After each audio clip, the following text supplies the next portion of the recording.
¿Está a punto? De acuerdo. Bueno, buenas tardes. Retomamos hoy las actividades culturales una vez finalizado el periodo de reflexiones políticas, que por cierto, no sé si habéis visto el decálogo en la página web, el decálogo que hicimos en torno, hemos hecho destinado al periodo este postelectoral sobre todo, y lo hemos mandado a todos los partidos políticos, asociaciones y tal, un decálogo sobre la repercusión de la arquitectura y el entorno urbano construido de calidad para mejorar la vida de las personas, que decimos, ¿no? Entonces hemos hecho una serie de puntos, bueno, que ha tenido bastante buena acogida. Sí, la verdad es que yo los que lo he encontrado y digo, oye, pues muy bien, tal, lo hemos la firma de la declaración de Davos, en la que participó pues toda la sociedad civil extremeña, asociaciones, sindicatos, partidos políticos y tal, y se lo hemos remitido a todos. Ahí tenemos ya una especie de base de datos y bueno, pues ahí hemos contribuido nosotros al tema. En la página web lo tenemos colgado. En fin, retomamos las charlas con esta conferencia que tenía que haber correspondido con la inauguración de la exposición, pero bueno, por un problema logístico y nuestro también de calendario de exposiciones, pues ha habido este decalaje entre la inauguración de la exposición y la conferencia que va a impartir ahora mismo Javier López Rivera, arquitecto por la Escuela de Arquitectura de Sevilla, máster en proyectos de arquitectura por la de Madrid, si no recuerdo mal, doctor arquitecto con una tesis doctoral muy interesante que pone en relación fotografía y arquitectura. Habrá que echarle un vistazo despacito. En la época del Gatepac, pone en relación pues, la Margaret Michaelis en los años estos de la preguerra mundial, ¿no? Y la aparición de la cámara fotográfica, el cambio ese, ¿no? de las cámaras Leica y tal, con la arquitectura y la fotografía, en fin, que parece muy interesante. No sé si sigues investigando todavía sobre ese tema. Estás en un grupo de investigación, además, sobre ese tema, ¿no? Sobre ese tema. Precioso. Ahora mismo es director de Cultura de la Escuela de Arquitectura de Sevilla. Y bueno, pues tiene varios premios, FAD, ha participado en bienales, arquitectura española, europea, conferenciante, profesor visitante en escuelas italianas, de Francia, de China incluso, ¿no? En Shanghái ha estado profesor visitante. Y bueno, pues tiene un premio, yo cuando vi el currículum bastante interesante, que es el que dan tus propios compañeros, que le dieron el premio los compañeros del Colegio de Arquitectos de Huelva. ¿No? Una cosa bastante difícil, yo creo que es un premio realmente bastante meritorio. Y a mí me llamó mucho la atención, ¿no? Bueno, la charla de hoy, vamos, que el motivo es comisario de la exposición esta de proyectos fines de carrera que corresponde a esta inauguración. La conferencia está Injertos. Y esta es una exposición que inaugurasteis en Sevilla a final del año pasado, si no recuerdo mal. Y bueno, pues realmente es muy interesante, ¿no? Ellos recogieron en Sevilla pues la intervención de los alumnos en cambios de uso de ciertos edificios, ¿no? Que es una manera de mostrar, como tú comentabas alguna vez, a la sociedad, pues por una parte, las nuevas tendencias de la arquitectura, lo que están haciendo los alumnos en las escuelas de arquitectura, por otra parte, en general bastante reconocido internacionalmente. Y luego un aspecto muy interesante, que yo creo que eso lo hemos vivido todos, y sobre todo lo hemos vivido todo cuando teníamos las cátedras verticales. Nosotros que hemos tenido cátedras verticales, por ejemplo, en Madrid, me acuerdo, yo estuve en la de Sáenz de Oiza, convivíamos los alumnos de primero, de nivel 1 con los de nivel 3. Entonces estábamos toda la carrera.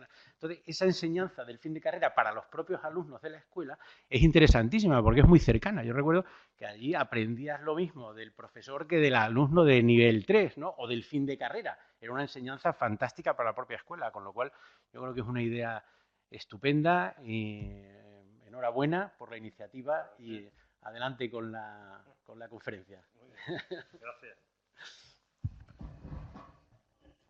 Bueno, el motivo de que la exposición viniera aquí a Extremadura yo creo que está plenamente justificado, no solo por las buenas relaciones que hay del colegio del COADE con el director de la escuela, con Curro, sino porque desde que se abren se abren las escuelas de Granada y de Málaga, realmente el mercado, por decirlo de alguna manera, extremeño es un mercado muy importante en la Escuela de Sevilla. Es decir, todos los años yo tengo bastantes alumnos de Extremadura. Es decir, la Escuela de Sevilla ahora ciñe su ámbito de trabajo en Andalucía Occidental, Huelva, Cádiz, Sevilla, Córdoba, fundamentalmente Badajoz, Cáceres menos porque se reparte con Madrid, como vosotros bien sabéis. De hecho, parte de los que estáis aquí sentados, parte ha ido a Sevilla, parte ha ido a Madrid, pero el alumnado extremeño es un alumnado importantísimo en la Escuela de Sevilla. Entonces, pensábamos que era importante, pues también que vierais lo que a lo mejor conocidos o gente que tiene procedencia extremeña es capaz de hacer, ¿no? Cuando me propusiste la charla, yo, claro, es un poco extraño, ¿no? Porque realmente no vas a traer los trabajos de los alumnos, ni vas a traer los alumnos aquí. En el fondo, pues lo que yo voy a hablar es de arquitectura, que es un poco lo que nos une a todos aquí, ¿no?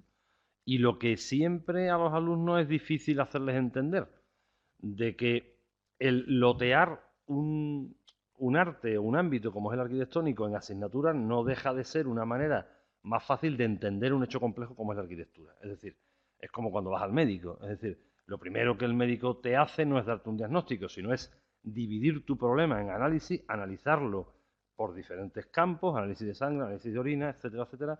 Y al final, cuando tiene todo eso junto, es cuando te da un único diagnóstico. Eso es lo difícil de hacerle entender al alumno. Que la arquitectura es un único hecho, que para enseñarlo y para entenderlo hay que lotearlo y hay que trocearlo, pero que es un único hecho. Entonces, eso yo creo que es importante que esos trabajos de fin de carrera permiten ver, ¿no? Estos trabajos que tenéis aquí en Cáceres en concreto son los llamados PFG, es decir, esto era una parte del plan, un plan que duró muy poco, que duró 3-4 años, cuando no había máster. Ahora ya este PFG se ha reducido a lo que llaman TFG, que es un trabajo de investigación muy pequeñito, que dura un cuatrimestre nada más, y posteriormente el alumno hace el máster que dura un año. Es decir, estos trabajos que estáis viendo aquí fueron un plan que es el que menos ha durado en la escuela porque era una transición entre los 300 famosos 300 créditos y 360, ¿vale? Bueno, por no alargarme más con lo que es esto, vamos con el lío, ¿no? Yo os voy a enseñar aquí, o traigo la charla estructurada como en dos partes. Una primera parte precrisis, unas pinceladas de qué es lo que hemos hecho, entre ellos la tesis, durante el periodo este largo que se nos ha pasado corto, pero que en el fondo han sido 10 años eternos, y lo que estamos haciendo ahora, que por lo menos estamos volviendo a poder trabajar y a poder vivir de lo que nos gusta, que es la arquitectura. El estudio nuestro, que está formado por mi socio Ramón y yo, llevamos 25 años juntos, desde el año 93, principios del 93. Ninguno de los dos somos sevillanos. El cursar la carrera en Sevilla al final nos hizo quedarnos allí, por motivos personales también. Ramón es gaditano, yo soy onubense. Y el estudio lleva 25 años, ya digo, funcionando. En todo este tiempo hemos tenido la suerte de hacer tipologías tremendamente diversas. No nos gusta nada la especialización.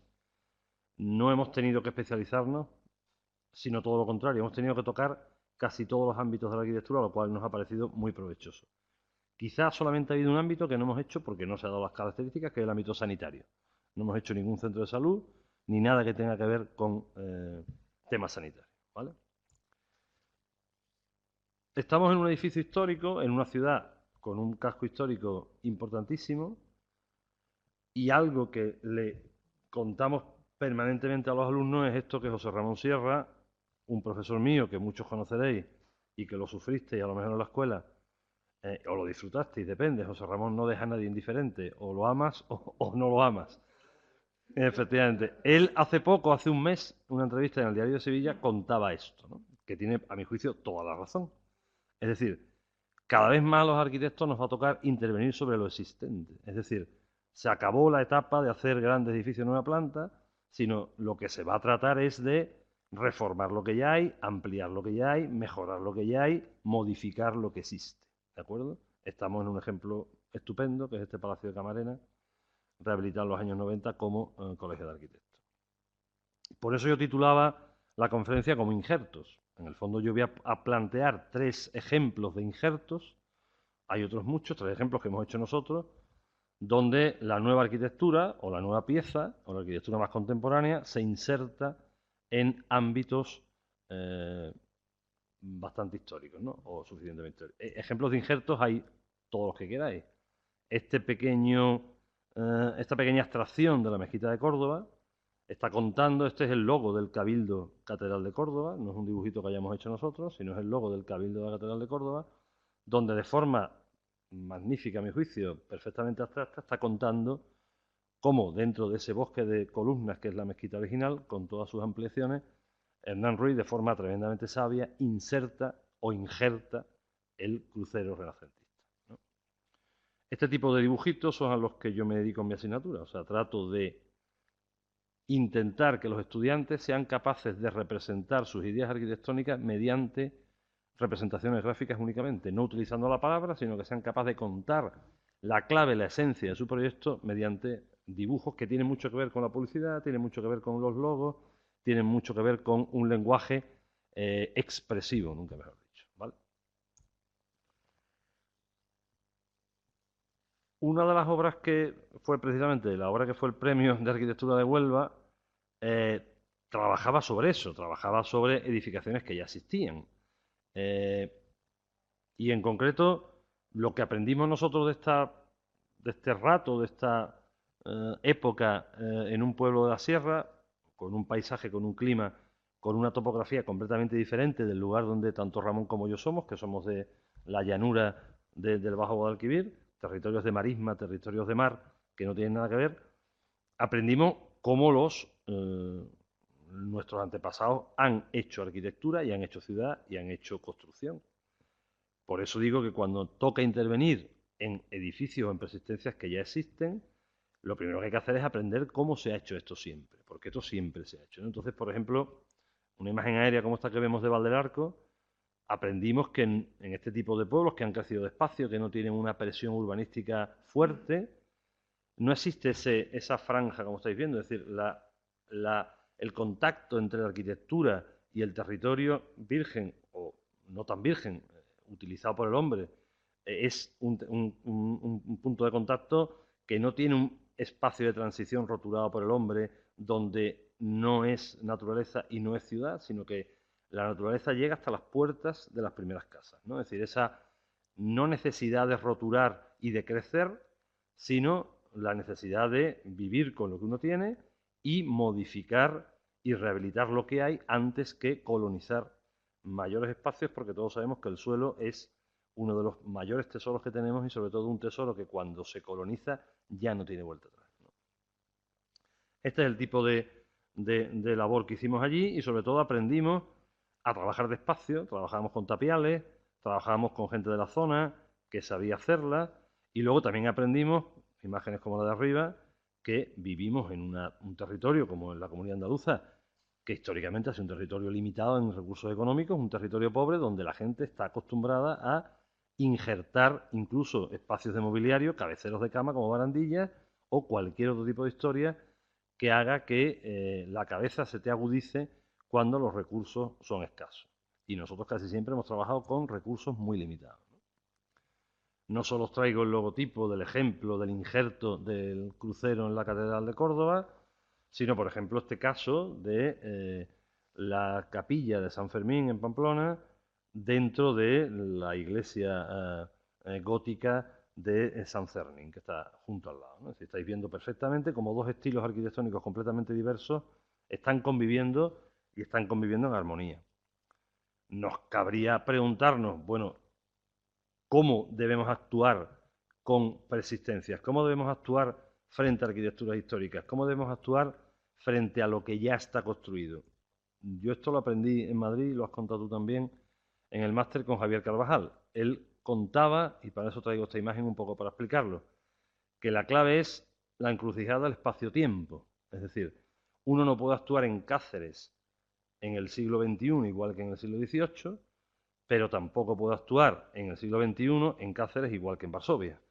Porque la ida del tiempo de Cáceres no es la misma que Varsovia, el clima de Cáceres no es lo mismo que Varsovia. Es decir, para mí esta imagen de un avión sobrevolando un territorio natural, el avión evidentemente habla del tiempo, ese tiempo que viaja con nosotros, esa necesidad que tenemos de ser contemporáneos, allá donde vayamos, y el espacio físico donde se proyecta la sombra del avión, está contando la herida y el peso de la historia sobre cualquier territorio que es fundamental conocer para poder actuar consecuentemente bien en él. ¿De acuerdo? Un personaje que nos interesó para el primer proyecto que os voy a contar es este personaje que tiene que ver también con la época de las vanguardias, que tiene que ver con la tesis. Aquí está todo relacionado, evidentemente. Este señor era un aparejador vasco, Nicolás de Lecuona, que muere en la guerra, en el frente de guerra, con 26 años, muy pocos años. Un personaje que fotografiaba de manera magnífica, de forma vanguardista, como se hacía, y que también pintaba, y que en concreto pues pintó este cuadro que nos interesó muchísimo, titulado Tactos sutiles, donde ya estáis viendo elementos que van a tener mucho que ver, como estos contactos entre las distintas manos, con el proyecto que os voy a presentar ahora. De los tres que os voy a contar, al principio, uno se quedó en concurso, perdido, este que vais a ver, perdido, fue un segundo premio, pero en el fondo fue perdido. El ganador fue Pepe Morales, que ha podido construir parte de lo que él planteó, no todo, pero parte sí ha podido construirlo. El segundo proyecto ya fue un proyecto ganado, logramos hacer proyecto de ejecución, pero no se pudo concluir la obra. Y el tercero ya es una obra construida, un poco ese increciendo entre las distintas circunstancias que nos encontramos a diario, de proyectos que se pierden, de proyectos que se ganan pero no se hacen, y de otros que consigues construirlo, ¿no? Este fue el primer contacto y el primer trabajo que hicimos con los lisboetas de Aires Mateus, y salió tan bien que por eso repetimos en la siguiente que vais a ver, ¿vale? Este es el lugar de Sevilla donde muchos habréis estado, la Junta de Andalucía. Este edificio es propiedad de la Junta de Andalucía, donde se hacen todas las conferencias de la consejería que hoy es Fomento, antes era Vivienda, que tienen que ver con arquitectura. De hecho, el concurso era para un centro de difusión de arquitectura e ingeniería.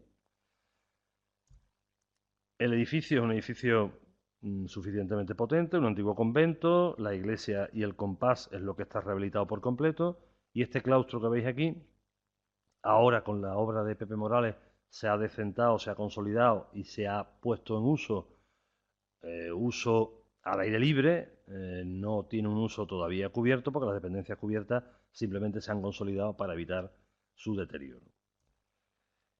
Nosotros nos fijábamos como estrategia de proyecto en los espacios libres de la manzana, ¿no? Es decir, y sobre todo nos fijábamos en que había como dos maneras en el caserío sevillano de actuar frente a esos vacíos. Una, que es el Corral del Conde, que veis aquí, donde el espacio libre se concentra en un único espacio de gran escala que es registrado con la vista nada más entrar en él, es decir, un único espacio, un único registro, tú entras y con la vista estás dominando todo, y la opción B, que es la opción que tenía el palacio de al lado, el convento donde vamos a actuar es este de aquí, el palacio de al lado que hoy ya se ha convertido en un hotel, como no, dentro del casco de Sevilla, todos son hoteles hoy día, o apartamentos turísticos.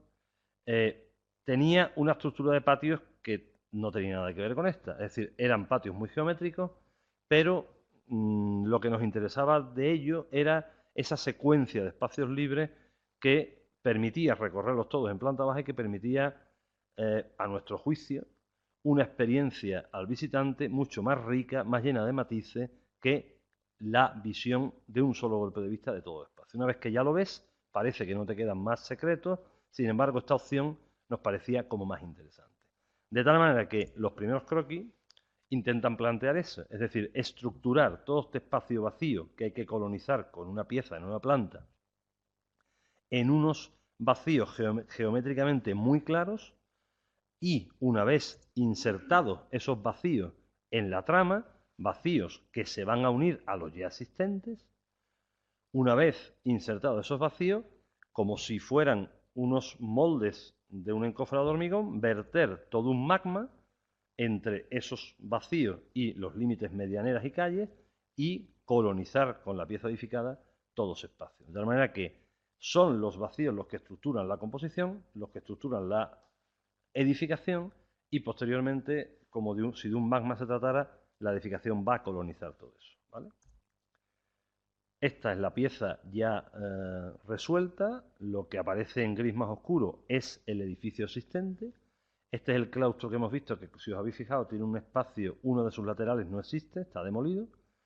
y nuestra pieza se asomaba a la calle en estos 3 puntos, se asomaba a este callejón y se estructuraba en estos 3 vacíos. A partir de aquí es donde empiezan a aparecer estos elementos que os decía, de esos tactos sutiles, de esos contactos sutiles entre lo nuevo y lo viejo, que nos parecía que era interesante, ¿no?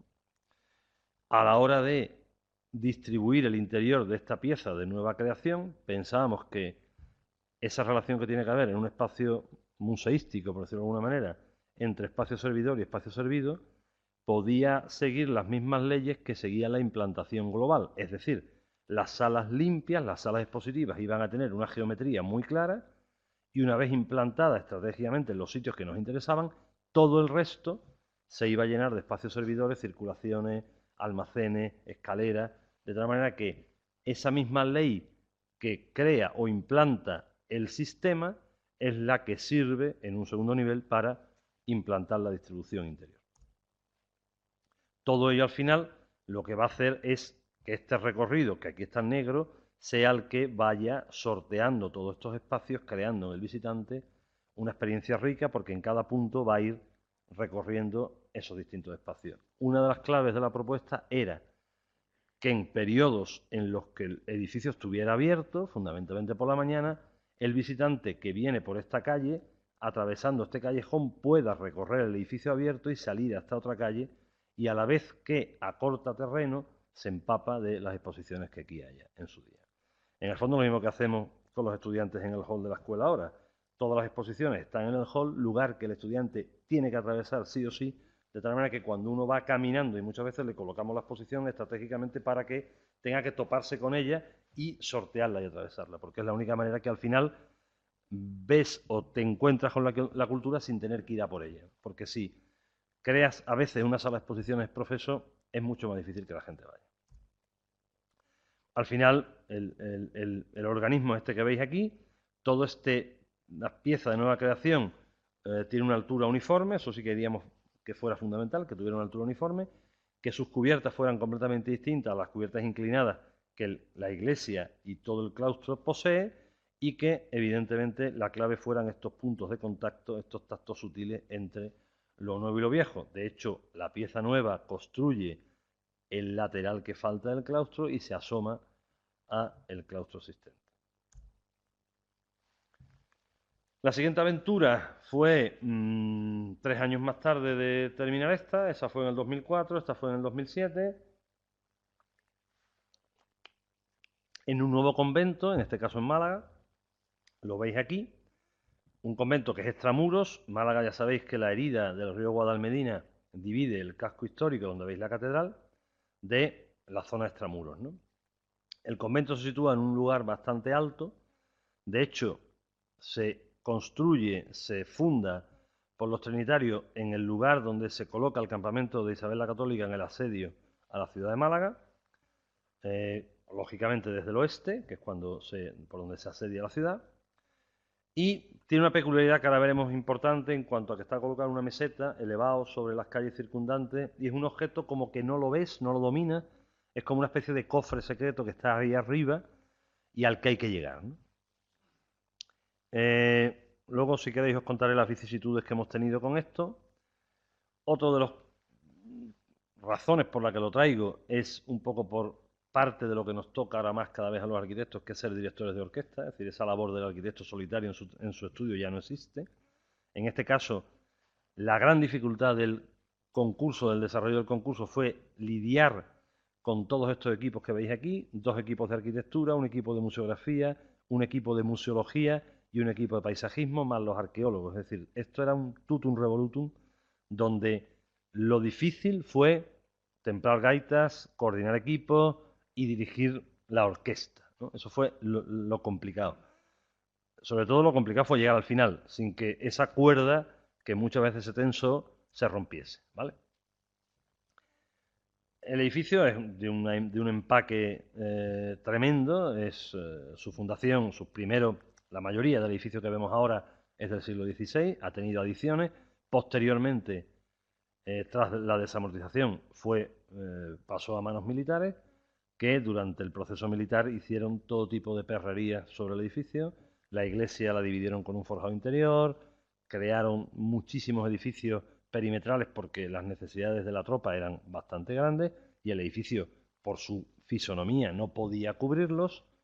En definitiva, antes de llegar nosotros, en el año 86, hay unas obras del Ministerio de Cultura que logran limpiar y consolidar bastante lo que ya había, y aún quedaban, cuando nosotros llegamos, restos de los edificios militares, como era este barracón, que veis aquí, las letrinas situadas en esta parte posterior y el edificio de cocina que estaba aquí, ¿vale? Una de las claves es lo que he dicho, ahora lo veremos mejor, ¿no? El edificio se sitúa dando a dos calles paralelas, pero se eleva de esas calles entre 3 y 5 metros, de tal manera que esta planicie que veis aquí sobre la que se asienta el edificio está elevada sobre las calles circundantes, lo cual es una de las pistas que nos da para el proyecto de poder colocar todo el sistema de espacios servidores que necesita un museo de este tipo en esta situación de semiplanta con acceso a cota desde las calles circundantes, pero enterrada respecto a la planicie. Esa es una de las claves que ahora vamos a ver, ¿vale? El edificio no se ve desde las calles porque se ve solo este poquito, porque este barracón militar lo tapa, porque estas especies de almenas y de columnas lo tapan, de tal manera que lo bonito es descubrir esa sorpresa de llegar desde unas calles muy ruidosas, llenas de tráfico, hasta el interior de este mundo tan maravilloso de un claustro de 25 por 25 metros, de forma sorprendente. Ese tránsito entre el mundo de la calle y el interior de ese claustro era lo que teníamos que cuidar. Ese filtro, sobre todo porque el edificio estaba pensado para ser un parque de los cuentos, enfocado sobre todo a grupos de escolares que iban a venir en autobús desde sus lugares de orígenes y que teníamos que calmar a través de la arquitectura desde que abrían la puerta del autobús hasta que entraban en las salas donde se supone que se le iba a explicar los contenidos. Esta es la defensa del edificio frente a la calle, y de este mundo ruidoso, lleno de coches, donde el edificio no se ve, teníamos que llegar a estos interiores tan maravillosos como son la iglesia, de una potencia tremenda, y el claustro, de una importancia bastante buena, ¿no? La planta baja además tenía casi una altura doble, pues casi como esto que estamos viendo aquí, casi 6 metros de altura, con lo cual también era una dificultad añadida. La estrategia del proyecto es esa: primero, limpiar todos los añadidos que hay, fundamentalmente, salvo el edificio que hay aquí, porque nos interesaba mucho cómo ocultaba el convento principal y nos producía esa entrada en zigzag tan de nuestras latitudes, tan islámica, de tal manera que el visitante que venía andando iba a entrar por aquí, giraba 90 grados, 180 grados, caminaba entre estos dos edificios, volvía a girar 180 grados y entraba al convento. Es decir, esa suerte, igual que en el anterior edificio, de transmitir continuas experiencias distintas, en el fondo es lo que hace Mies en el pabellón de Barcelona. Como se entra, no se entra de manera frontal, sino te va guiando, porque en cada momento tú tienes que ir girando la vista y vas teniendo perspectivas completamente distintas. Y todo el cuerpo de edificación que necesita complementar las salas museográficas, el edificio original del convento solo se destinaba a salas limpias, por decirlo de alguna manera. Toda la parte de almacenes, de aparcamiento, de vestíbulo, de accesos, de control, de salón de actos, todo se situaba bajo esta planicie, de tal manera que de esta manera se enfatizaba mucho más la importancia del edificio, y todo este paquete de edificación podíamos situarlo con acceso a cota desde las calles, con entrada de mercancía, con control, con salida directa, etc. Esta es la maqueta que se presenta al concurso, maqueta que tiene que ser despiezada porque si no la propuesta no se ve. Es decir, la maqueta tenía una serie de cortes estratégicamente situados, de tal manera que esos cortes estaban hechos por los mismos sitios que estaban hechas las secciones del proyecto, de tal manera que uno veía perfectamente qué es lo que había dentro al separar la maqueta. Y la transición o esa promenada arquitectural que nos interesaba comenzaba en la calle. Ahora explicaré las plantas, pero la primera experiencia era que el edificio el lineal, que rehacíamos completamente, te acogiera, te incitaba a entrar en esta calle. Estamos en este punto, en esta calle que al final va a comunicar las dos calles paralelas a cota de ambas, permitiendo que parte del edificio, parte del complejo, que es este que ahora veremos, funcione en horario completamente distinto a el convento, lo que aquí pasa con el Ateneo.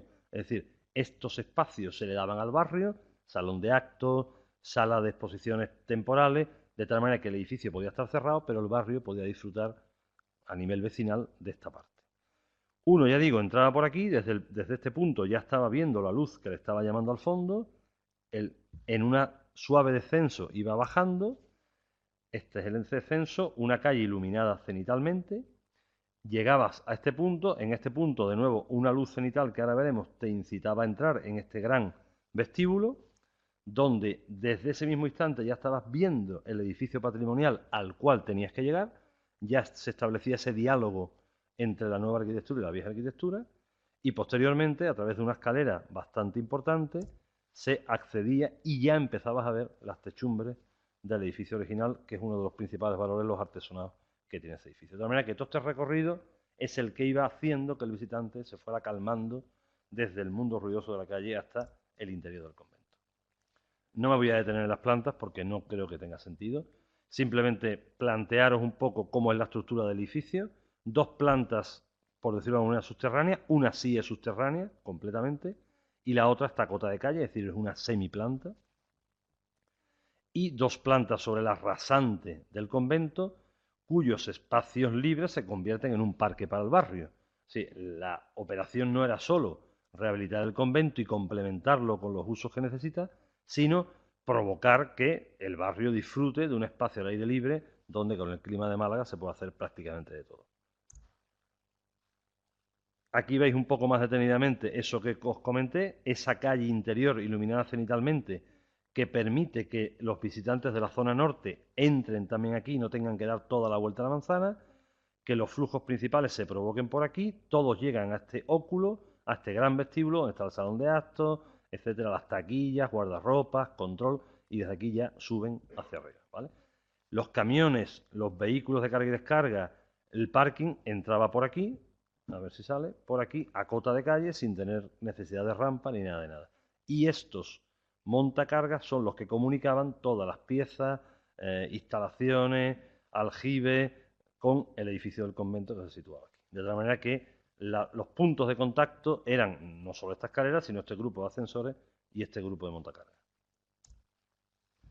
En el resto de plantas la labor era limpiar las distintas crujías y rellenarlas con los usos que correspondían. Una vez que el visitante ha subido a la cota de planta, aquí puede entrar al convento o puede salir hasta planicie y disfrutar. Todos los usos como más lúdicos se colocaban aquí, tienda, bar, cafetería, etcétera, etcétera, en esta pieza que tenía mucho más carácter urbano que no museístico como tal, ¿no? Una de las peculiaridades del edificio que creo que conviene resaltar en un ambiente patrimonial como es que estamos era la relación de la iglesia y el claustro. Si os dais cuenta, la iglesia tiene solo una nave lateral, un grupo de naves laterales, mejor dicho, porque el otro coincide con una de las galerías del claustro. Es decir, esa posición tangente en la cual una de las galerías del claustro es la que ha sustituido a un grupo de capillas laterales, presenta una disposición estupenda porque las relaciones visuales iglesia-claustro se producen tanto en planta baja como en planta primera de forma tremendamente tangencial. No tienes este grupo de capillas laterales que te pueden, sino que dominas el espacio de la iglesia desde el espacio del claustro. Esos dos espacios principales que os he contado están en íntima relación visual, ¿no? Y otra cosa que hemos comentado hoy, la importancia de las instalaciones. El gran problema que tienen estos edificios es dónde meter las instalaciones. Entonces, parte de la estrategia fue colocarlas en las cubiertas, es decir, las cubiertas inclinadas, alojar en ese espacio grandes huecos para maquinarias que necesitan ventilar, que necesitan intercambios de aire potente, y con un sistema de rejillas que luego se colocaban tejas ventiladas, permitíamos primero que una persona de mantenimiento pudiera recorrerse todo este mundo de bajo cubierta de forma, para mantener, y que estratégicamente situadas estuvieran todas las máquinas, no se vieran desde arriba ni desde fuera, y de esta manera poder equipar como hoy día los edificios necesitan equiparse y que a veces es el gran problema donde colocar las instalaciones. En las secciones tampoco me alargaré. Este es el edificio que hace frente a la calle, el tránsito por el cual queremos esa especie de calle embudo por la que queremos que ese visitante pase de esa compresión a luego dominar la fachada principal del convento, los espacios a cota de calle prácticamente con el óculo que los relaciona. Esta sería la sección por la calle interior con el vidrio que la cubre y luego el acceso desde los grandes espacios mediante la escalera a la primera crujía y al resto del edificio. Ya digo que parte de la lidia complicada fue con los arqueólogos, yo creo que es otra lidia compleja casi siempre, porque a veces los tiempos de la arqueología no son los tiempos administrativos de la arquitectura y eso genera graves disfunciones. Esos son los trabajos previos que se hicieron en el claustro, con la fuente que suponíamos que estaba en el centro y que estaba allí. Y luego un trabajo también muy interesante fue con los paisajistas, porque ellos fueron capaces de, al final, evidentemente no se ha construido nada, de dotar de vida a toda esta planicie con una serie de juegos de agua que funcionaban muy bien, ¿no? Y luego la museografía, evidentemente no es fácil colocar objetos en estos espacios de esta escala y de esta importancia patrimonial, y creo que, bueno, dentro de lo difícil de esa labor, pues el proyecto contemplaba una serie de elementos que creo que dialogaban bastante bien con la arquitectura, ¿no? Algunas vistas de la fase inicial del proyecto, luego se hicieron más, aquí veis ese diálogo entre el edificio original y la nueva planteamiento y este espacio exterior con este óculo que funciona como un pequeño anfiteatro al aire libre, el edificio que cierra este espacio que también nos interesaba colocarlo ahí, no solo por ocultar el edificio de la calle, sino por cerrar visualmente y controlar y limitar el espacio parque que se iba a colocar delante del edificio, y parte de los usos que ahí alojábamos, como era la cafetería, en íntima relación con el edificio conventual. Y estratégicamente colocados a la salida de la visita. Vosotros sabéis claramente que la tienda y la cafetería tienen que estar al final del recorrido porque si no, no funcionan, ¿no? Algunas imágenes más de la maqueta y sobre todo referencias de todo esto que estamos hablando, es decir, arquitecturas romanas fundamentalmente son las que nos, digamos, llamaban a la hora de colocar esas geometrías, pero no solo esas, sino el propio espacio de la iglesia nos estableció un diálogo interesante con esto que estamos hablando. El tercer ejemplo de esta primera fase es un edificio construido. Este caso sí es como un injerto como mucho más claro, como dicho nombre indica. Y en el fondo es un edificio muy modesto, un edificio que nace para ser sede de la Delegación de Educación. En aquel momento del Ministerio, el edificio es de los años 50, y se nos encarga la adecuación rápida, corriendo en los periodos de prisas y de bonanza del 2007-2008, para sede provisional. La palabra provisional en este país ya sabéis que tiene una connotación un poco extraña. El mercado de la Encarnación ahí en las Setas ha sido provisional durante 41 años. Este edificio lleva ya 10 años siendo provisional, y lo que te rondaré, Morena. Es decir, porque no es por nada, pero creo que la adecuación es lo suficientemente ágil, porque el edificio así lo permite, que pues desde ese momento, en estos 10 años, ha permitido pues cambios en juzgados y en órganos judiciales de forma muy fácil. El logotipo es este, es decir, el edificio se estructura en torno a un patio que vamos a introducir nuevo, esa es la pieza nueva que se introduce, y en torno a ese patio pues se va generando el edificio, ¿no? El patio ya existía, como veremos, pero estaba súper mutilado y no tenía casi ese concepto de patio, ¿no?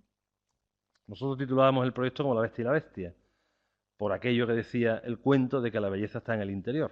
Es decir, aquí la operación, como vais a ver ahora, podía haber sido una radicalmente distinta. Este es el edificio que nos encontrábamos, un edificio bien construido, de los años 50, con muros de carga, con las crujías muy claras, un edificio que, digamos, huele a esos años, a los años 50, y que con el dinero que teníamos podíamos haber hecho, entre comillas, de arquitectos, haber forrado la fachada con una malla carísima, haberle cambiado el aspecto exterior por completo, para que desde el minuto uno se viera que ahí se había intervenido, que ahí se había invertido dinero público, pero eso simplemente hubiera, cambiado la piel. El edificio por dentro hubiera seguido con sus grandes defectos, ¿no?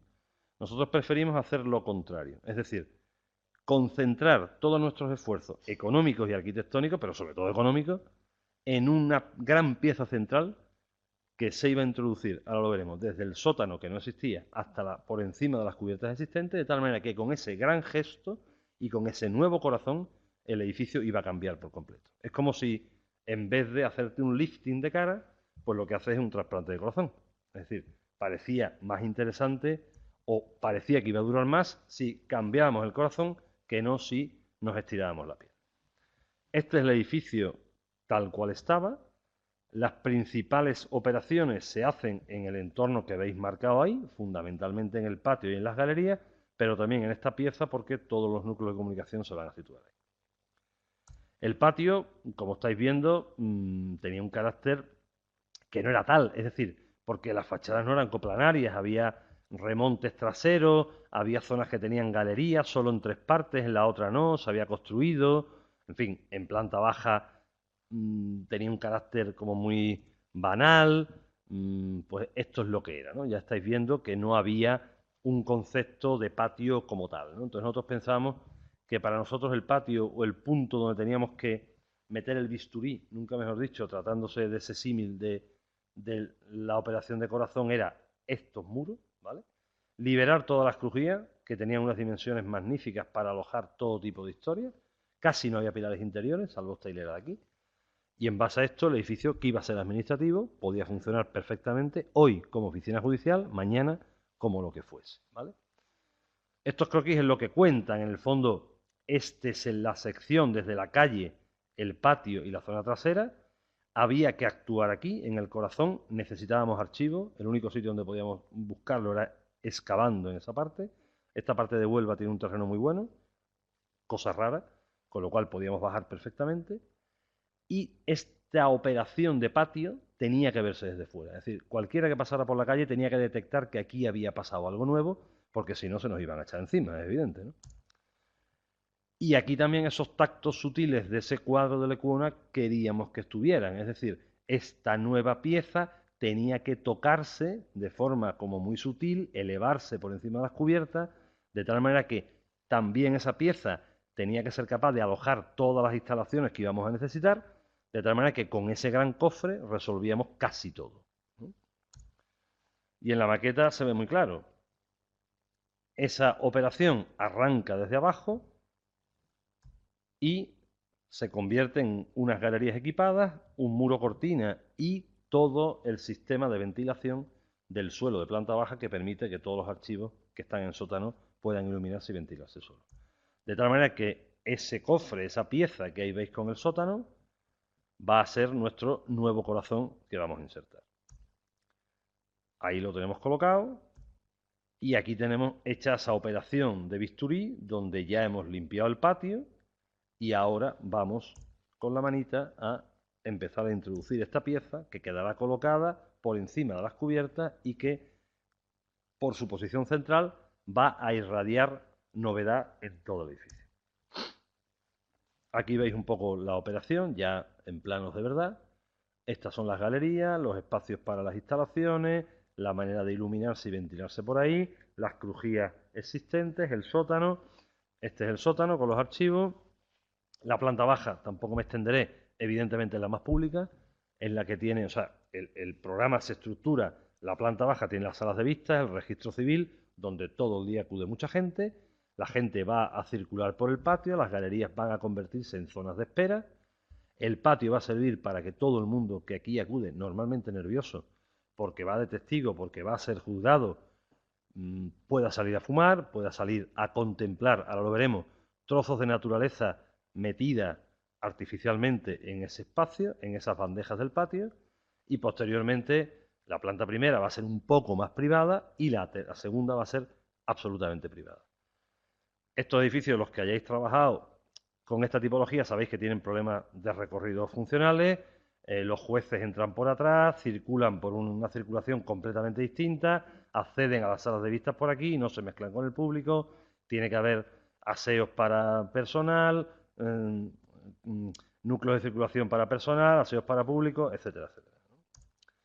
La planta siguiente, ya la zona de tránsito pública se reduce a las galerías y a poco más, todo el resto es bastante más privado. El público circula por estas galerías que tienen una dimensión muy potente, que permiten sentarse, esperar y ser atendido en estos mostradores, de tal manera que el público no tiene que acceder a la oficina, sino que el funcionario le atiende desde el mostrador, de tal manera que pues todas estas oficinas, casi paisaje, funcionan atendiendo al público que está en las galerías. Y en la cubierta, ya digo, la segunda planta es solo despachos de jueces y secretarios. Y en la obra esto se ve muy claro. Primera operación, desmontar todo el patio, empezar a excavar, separándonos obviamente de las cimentaciones existentes de los muros, seguir excavando, seguir levantando todo este gran operación, este gran complejo, mientras ya vamos viendo cómo estos grandes huecos van a permitir ser atendidos a través de estos grandes mostradores el público, vamos cerrando los huecos más domésticos, más ligados al uso anterior, vamos limpiando las crujías de todo tipo de tabiques, etcétera, etcétera, de tal manera que quedan unos espacios maravillosos para ser utilizados como uso administrativo, que es el uso que siempre va a tener el edificio. Hoy día es sede judicial, pasado mañana puede ser perfectamente una delegación provincial. Aquí veis cómo la pieza ya terminada ha colonizado las cubiertas, una cubierta jardinada es la que remata todo esto, y en el interior estas bandejas que al final tratan de traer materiales de la provincia, como puede ser arena de la playa, corteza de pino, escoria de mineral, un poco que traiga un poco pues esas tres partes que tiene la provincia de Huelva, que es la sierra, la cuenca minera y la costa.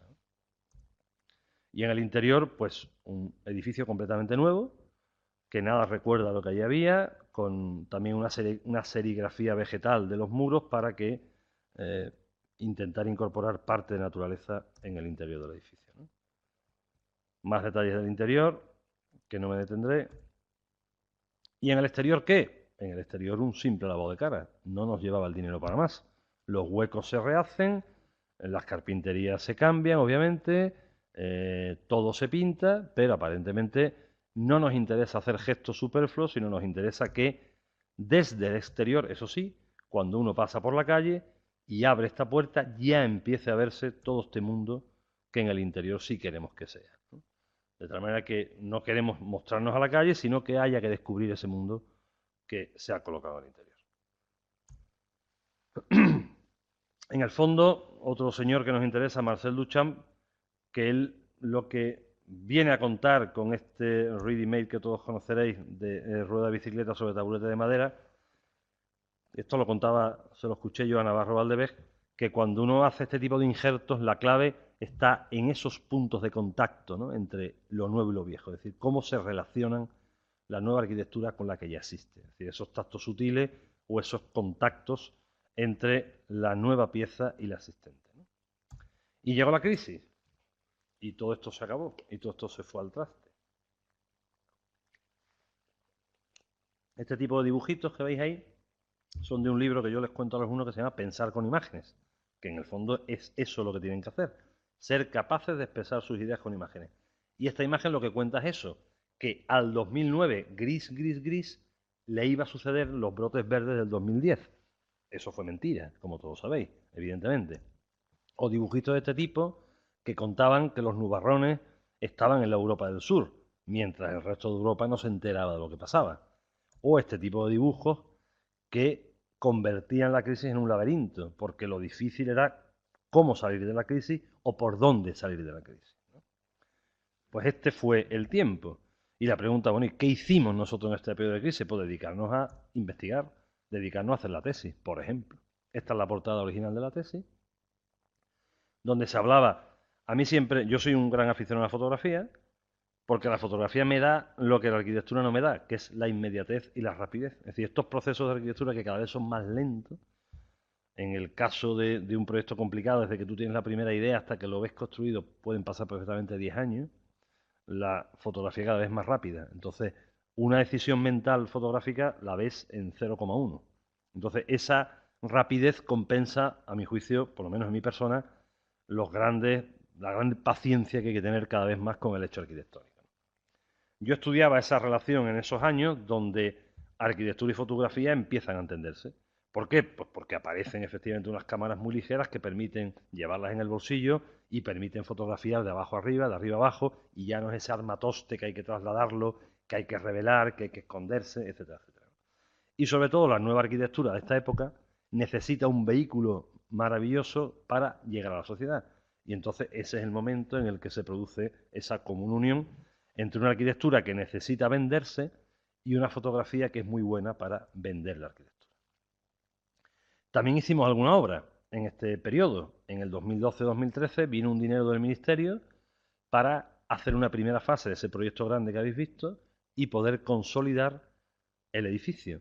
Con lo cual, durante un año volvimos otra vez al edificio y rehicimos todos los forjados intermedios de cubierta, dejamos los huecos previstos para las instalaciones. Esto que veis aquí, falta ponerle las rejillas, pero hasta que no entren las máquinas, evidentemente, no van a entrar las rejillas. Fuimos capaces de demoler todos los añadidos y dejar el edificio preparado para la próxima fase, que ahora con los vaivenes políticos no sabemos cuál será. Todos los artesonados de madera se rehabilitaron, se protegieron con barniz ignífugo, es decir, el edificio está protegido, saneado y esperando la mano que lo vuelva a levantar. Y después de la crisis, pues hemos vuelto a actuar, como quien dice, en un proyecto de paisaje. Os voy a traer dos proyectos para terminar. Uno, que es este de paisaje, que acabamos de entregar el proyecto de ejecución, que ya está en supervisión, y luego otra pequeña obrita construida, que es una casa unifamiliar. Decía que no nos gustaba la especialización, pero se da la casualidad que es que nos llegan muchos proyectos de este tipo. Quizá porque nos gusta la naturaleza, porque nos gusta movernos en bici, porque nos gusta la piragua, a ambos, y quieras que no, inevitablemente eso pues está en tu cabeza y cuando ves concursos pues te fijas en cosas que tienen que ver con esto. Este es un proyecto también a mi juicio apasionante, un proyecto que se trata de, este es como el logo que hemos hecho de este proyecto, este es el río Diel. El río Diel forma parte del estuario de Huelva junto con el Tinto, ahora lo veremos.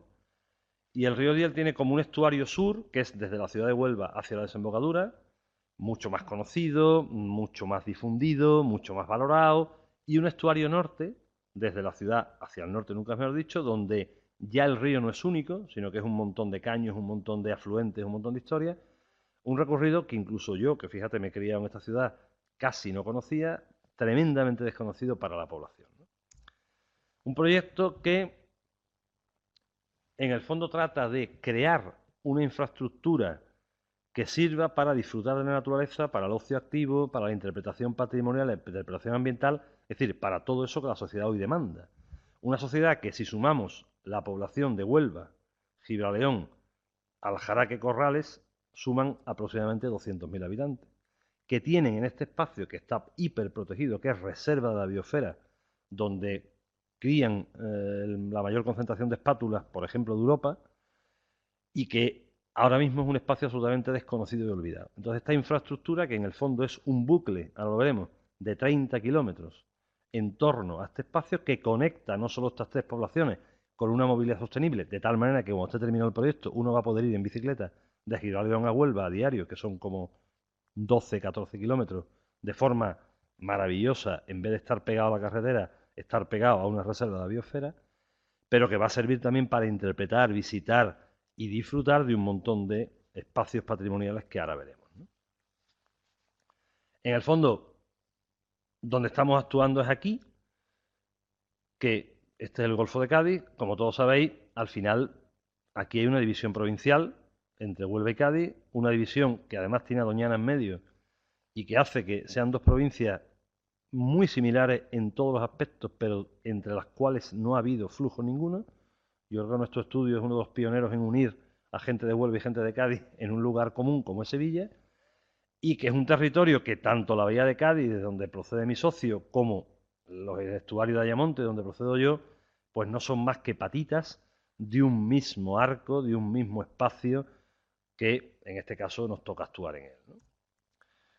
Este es el espacio natural, este es el espacio protegido y este es el bucle sobre el que os voy a contar un poco lo que estamos proponiendo, ¿no? Uno de los ejemplos de referencia, quizá lo conozcáis mucho, es el Anillo Verde de Vitoria, con parecidos numéricos tremendamente similares. El perímetro del Anillo Verde de Vitoria son también 30 kilómetros y la población a la que sirve, en este caso la ciudad de Vitoria, es aproximadamente también 200.000 habitantes. En este caso está concentrado en un solo núcleo, pero los números son muy parecidos, ¿no?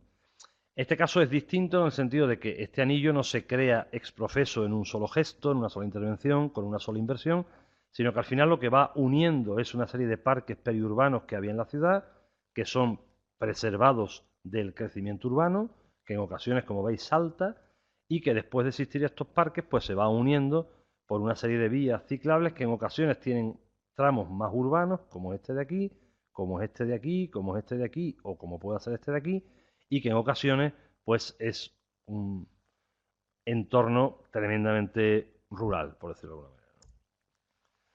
Este espacio sobre el que actuamos es un espacio pues cargado de historia, ¿no? Es decir, la propia ciudad de Huelva fue el territorio donde todos los minerales de esa franja intermedia de la provincia, la franja perítica, salían a ultramar.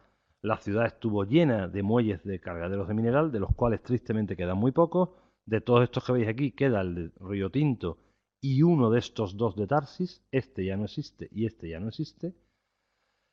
Y este muelle de Tarsis es un poco el kilómetro cero o el punto cero de todo el bucle, porque se pretende que en su día bueno, pueda registrarse y ponerse en carga, ¿no? Y el espacio es un espacio maravilloso, ¿no? El espacio es un espacio donde estás siempre cerca del agua, donde hay pantalanes, donde te puedes mover en piragua, un espacio también por otra parte en ciertas zonas, aquellas que están más próximas a las poblaciones, lleno de basura, lleno de maleza, pero también con elementos como este polvorín que está aquí en medio, absolutamente desconocido y de un interés magnífico para poder rehabilitarlo, ¿no? Aquí los números y las escalas exceden absolutamente del trabajo habitual de un arquitecto. O sea, aquí no se mide en metros cuadrados, aquí se mide en hectáreas. Es decir, la superficie afectada por el proyecto son 9 hectáreas, 90.000 metros cuadrados. El recorrido son 30 kilómetros. Todo ello hay que patearlo metro a metro. Es decir, lo primero que hicimos fue recorrernos todo el recorrido en 2 días completos, días de junio, de estos que tienen como 15 horas de luz, haciendo, como veis ahí, como 22 kilómetros andando cada día. Es la única manera de enterarte de qué va esto. Por otro lado, las escalas del proyecto nunca son escalas intermedias. O trabajas con el 1.25.000, 1.30.000, o trabajas con el detalle de los elementos que vais a ver a 1.5, 1.10. Es decir, no son 1.100, 1.200, 1.500. No existe esa escala. Son, es un zoom como fotográfico como completamente distinto, ¿no? Por no alargarme, ¿no? Parte, yo creo que de la clave de este recorrido y del éxito es la buena conectividad que tiene. El bucle, lo veis aquí, está conectado por el sur, con vías que ya son ciclistas y peatonales, está conectado por autopista, por vía de tren, es decir, una magnífica conectividad que creo que es fundamental para el éxito. De otra manera que a ese bucle pueden llegar desde todos los puntos cardinales gente con distinta movilidad. Este es el bucle a la hora de trabajarlo se estructura en tramos.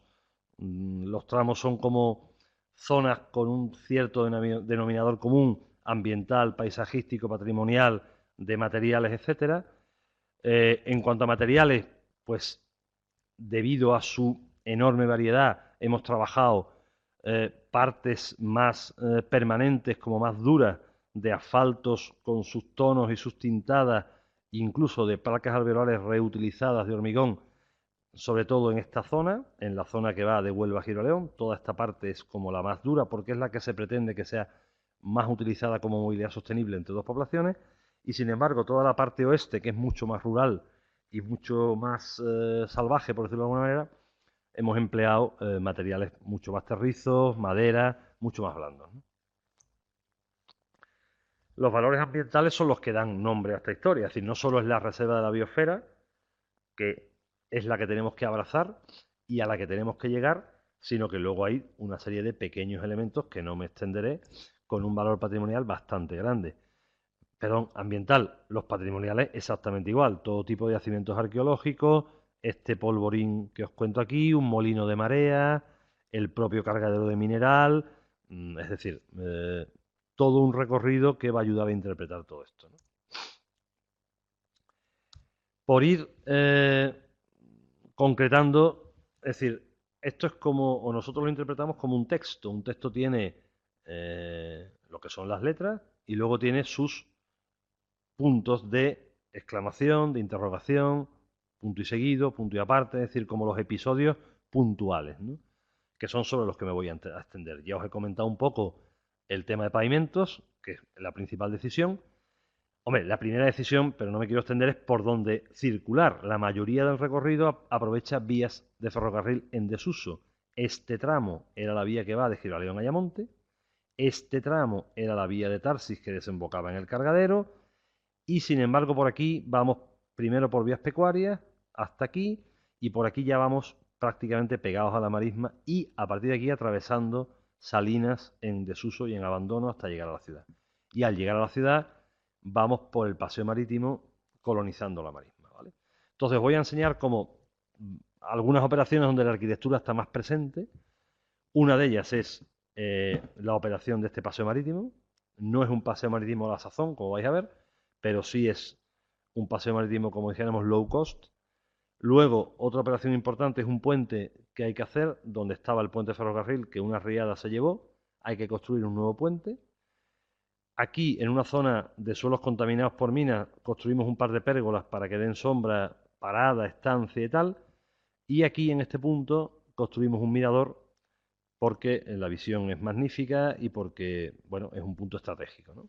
Entonces, sobre esos elementos me detendré fundamentalmente. Esta es la planta entera del paseo marítimo de Huelva. Estos son 2 kilómetros de longitud. Y la operación fundamental es, lo vamos a ver mejor aquí, actuar en esa franja intermedia que os comentaba en Valderarco, donde la gente ha ido colonizando el espacio. Es decir, antes la marisma virgen llegaba hasta la carretera. Esta es una vía de tráfico rápida. Ese es su principal problema, que ahora mismo no existen, salvo un par de pasos de cebra en este punto, no existen maneras de llegar. Es decir, la llegada tiene que ser por aquí o por allí, porque los cruces son bastante complicados, pero bueno, eso están bien de solucionar. Y digo, la operación lo que hace es colonizar aquello que ya está colonizado por el hombre. Es decir, no invadimos ningún terreno de marisma virgen, sino todo aquello que está roturado con rellenos, vegetación y tránsito, eh, que aproximadamente sigue esta zona. Es decir, hay zonas que el proyecto se mete más porque ya el hombre se ha metido más, que son estas barrigas, con estrategias que tienen que ver siempre con el mundo natural, con las formas geométricas que veis aquí, pues colonizar este espacio, y en estos espacios dejar libertad con estas líneas pintadas en el suelo para que las bicicletas circulen de forma bastante libre, porque los peatones ya van a circular por la acera que existe. De tal manera que en estos elementos se van a concentrar las actividades, las zonas de sombra, las zonas de recreo, la posibilidad de un bar, un auditorio, un pequeño mirador, como es esto. Es decir, los usos se van a concretar en esos espacios circulares que a la vez están en las barrigas provocadas en este intervalo, de tal manera que en todos estos tramos rectos la operación es mínima de 2,5 para aumentar el carril bici sobre lo ya existente. Aquí veis un poco la sección, ¿no? El peatón va a seguir circulando donde estaba. En periodos normales la bicicleta va a colonizar por aquí, y luego tiene estos ensanchamientos, que es donde se van a colocar los usos que den vida a esta operación, ¿no? En la zona de antigua marisma veis aquí un poco la evolución. Este es el terreno original. Estas son las salinas en su máxima apogeo y funcionamiento, y cuando son abandonadas, lógicamente la naturaleza vuelve a ocupar aquello que se le quitó, de tal manera que la situación actual es esta que estáis viendo aquí. Pues en este punto es donde se va a colocar el mirador, porque acaba el recorrido. ¿Qué pasa en todo este espacio? En todo este espacio queremos circular por, evidentemente, los muros de fango que venían aquí, creando en determinados puntos una serie de pasarelas, porque hoy día están demolidos, pero interpretando todo este mundo de lagunas, provocando también pasos de agua para que se llenen una serie de balsas que hoy día no se llenan por las mareas. Esta sería la sección. Vamos a caminar en lo alto de estos muros de contención, provocando que el agua llegue a ambos lados mediante una serie de canales y de historias, ¿no? Y en el punto que ya he dicho, justo en este punto, al inicio de esto, pues vamos a crear una pieza a base de hormigón, malla metálica, un forro de tela, donde la gente se pueda parar, se pueda sentar, se pueda tumbar y pueda contemplar el paisaje que se muestra frente a sus ojos, ¿no? Hay un área de descanso también, que se construye también en base a círculos, lo vamos a ver aquí, pero también hay este elemento de pérgola que os quería comentar, ¿no? En el fondo, estas piezas quieren recuperar esa estética de lo industrial, esa estética del ferrocarril, esa estética del pasado mineral, y son unas chapas perforadas que por su propio pliegue y su propia geometría tienen estática estructural y que con una serie de bancos pues permiten y una serie de elementos de madera apoyarse, colocar paneles interpretativos, dar sombra en verano, etcétera, etcétera. El puente que tenemos que construir sigue la misma estética, es un cajón de chapa perforada que va creando distintas secciones para hacer que el tránsito por él sea lo más rico espacialmente posible, que no sea uniforme. Todas estas secciones que vais viendo por aquí, hay como 20 secciones distintas, aquí veis unas cuantas, ¿vale? En unos sitios no está cubierto, en otros sitios está cubierto por los dos lados, en otros sitios está casi cubierto en el lateral luz por aquí, etcétera. Esta es una imagen del lugar donde se coloca el puente. Esta es la vía del ferrocarril, en un espacio bastante, digamos, vegetado y bastante ya poblado de vegetación y con un cauce que habitualmente tiene agua, ¿no? Este sería un poco el resultado. ¿Aquí qué ha pasado? Me estoy viendo yo a mí mismo. No he sido yo, ¿no? Dale a el FNC5. Ah, compartir mi pantalla, aquí.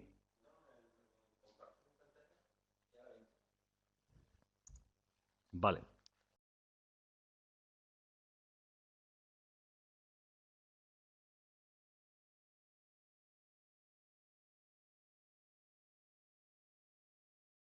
Y esto lo minimizo, vale.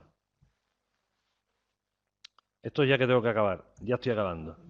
Solo queda la última operación. Nosotros no hemos hecho casi nunca, o hemos hecho muy pocas viviendas unifamiliares. No porque no hayamos querido, sino porque no hemos tenido ese tipo de clientes. Ahora acabamos de terminar una, hace un par de meses, que es la que os traigo, con un cliente que es de los que no hay, un cliente que se ha dejado, un soltero, no había parte femenina para interferir, que siempre esas cosas pues, suelen ser complicadas, una persona tremendamente sencilla, que quería un objeto muy pequeño, pero que, bueno, estamos satisfechos y es de los pocos ejemplos que podemos enseñar, ¿no? La vivienda fundamentalmente se titula así, casa en el campo. La casa está en una urbanización, es suelo urbano, no es una urbanización de estas ilegales, de las pocas que es suelo urbano. Pero tiene un tamaño, una parcela de 4.000 y pico de metros, es decir, casi media hectárea. Una casita muy pequeña, de una sola planta, 190 metros, con lo cual la pieza en la parcela quedaba absolutamente como falta total de referencias, ¿no? Entonces la estrategia, primero, por estos lugares tan alejados, tienen problemas de seguridad, etcétera, etcétera, una de las claves es crear un mundo muy cerrado al exterior y volcar todo hacia el interior. Es decir, esta sería un poco la imagen que queremos buscar, es decir, el patio al final es lo que va a dar unidad a todo el conjunto, todas las piezas, las volumetrías se estructuran en torno al patio y al exterior de la propia parcela el mundo es un mundo muy cerrado, provocando, como ya estáis viendo aquí también, las luces de las piezas más pequeñas de forma cenital o en los lugares donde las cubiertas se montan una encima de la otra. Este es el espacio que os decía, esta es la urbanización que os digo, que además no es una urbanización compacta, sino que se desparrama por aquí, luego se desparrama por aquí, y la parcela, para más INRI, se coloca en el borde de esa edificación, donde solo tiene un vecino, que es este señor de aquí, y a su derecha, bueno, tiene otro vecino enfrente de la calle, pero de los dos laterales y del lindero testero solo tiene un vecino, el resto del suelo además no urbanizable, porque el límite del suelo urbano llega por aquí. De tal manera que las referencias no existían, con lo cual pensamos que la mejor manera de actuar ahí era apoyarse en la geometría y sobre todo apoyarse en la manera en la que todas las explotaciones agrarias andaluzas han funcionado, que es crear un espacio central y en torno a él construir, ¿no? En el fondo, esto es lo que pretende, un edificio como muy cerrado al exterior, pero que en determinados momentos la propia disposición de la cerrajería permite abrirse y colonizar el patio. Esta es la posición del edificio en la parcela. Si la parcela son 4.000 y pico metros cuadrados y el edificio es una pequeña pieza que se coloca relativamente cerca, como apoyándose en el poco vecino que tengo, para dejar la mayor parte de la parcela libre, entre otras cosas porque el propietario es dueño de un caballo de pura raza y el caballo va a colonizar la mitad de la parcela trasera. Con lo cual, el caballo es tan importante como la edificación en este caso, ¿vale? De forma más cercana, la edificación, ya digo, se cierra en torno a este patio que estaba proyectado de otra manera, pero los recortes presupuestarios al final lo dejaron prácticamente en el chasis. Patio que se cierra aquí con esta celosía, de tal manera que a nivel seguridad todos estos huecos ya están cerrados por este de aquí y que se abre al sur y se va cerrando al resto de edificaciones, ¿no? Ahora ven un poco la estructuración. Este es el dormitorio principal con todo su elemento adicional, la parte de día, salón, cocina y la parte de noche, más una pequeña pieza que se vinculará posteriormente a los usos de la parcela, piscina, jardín, vestuario, etcétera, ¿vale? Al final, entre estas tres grandes piezas, hay dos piezas de charnela que son las que van provocando estos accesos. Siempre desde aquí es donde se sale al patio, siempre desde aquí es donde se entra a la vivienda, etcétera, ¿no? La vivienda se realiza con el sistema Baupanel, que ha funcionado relativamente bien, de tal manera que no tiene pilares intermedios, todos son muros de carga de EPS, con lo cual la calificación energética prácticamente llega a ser A sin hacer casi ningún tipo de operación. Es B, pero prácticamente es A. Ligereza, cerramiento de estructura en un solo elemento, y la verdad que por la disposición que tenía el proyecto nos parecía que era bastante oportuna. Estáis viendo que las propias fotos hablan mejor que yo, ¿no? Las fotos aéreas hechas con dron de todo este elemento, ¿no? Esta es la zona de día, esta es la zona del dormitorio principal con su patio asociado, la pieza que se vincula a los usos exteriores y la pieza del resto de dormitorios, ¿no? Aquí lo estáis viendo, zona de día, zona de noche, almacén y luego todas estas celosías que son las que cierran todos estos espacios al exterior. La vivienda apenas tiene huecos exteriores, salvo este pequeño hueco de la cocina que da al vecino, y el resto son estos huecos que van a los aseos que se provocan entre las dos cubiertas. Esta es la imagen exterior, no me quiero detener tampoco en exceso. Una pieza muy bajita, muy blanca, con un cierto juego de cubiertas que intenta dotar de cierta volumetría a una pieza que solo tiene una planta y que tanto en el exterior como en el interior, pues esa pequeña inclinación va a provocar, como veremos ahora en el salón sobre todo, cierto juego volumétrico, ¿no? Ya estáis viendo las secciones, esta manera de meter luz sin abrir huecos exteriores y estas volumetrías interiores que van teniendo las piezas interiores. En torno al patio es todo como mucho más abierto. Las celosías van cerrando, van creando sombra. Ya digo que el patio está todavía sin colonizar. Estas fotos son recientísimas. Más secciones que no me entretendré. Y en los interiores sí queríamos que los techos efectivamente tuvieran esa volumetría, ese juego volumétrico que nos interesaba, ¿no? Provocado por esas cubiertas. Aquí veis la zona de cocina al fondo, tránsito a dormitorio principal, la cocina desde el comedor y el espacio que decide la cocina hasta el final, ¿no? Yo creo que esta es la última, efectivamente. Cualquier cuestión, obviamente. Cualquier pregunta o la respondo.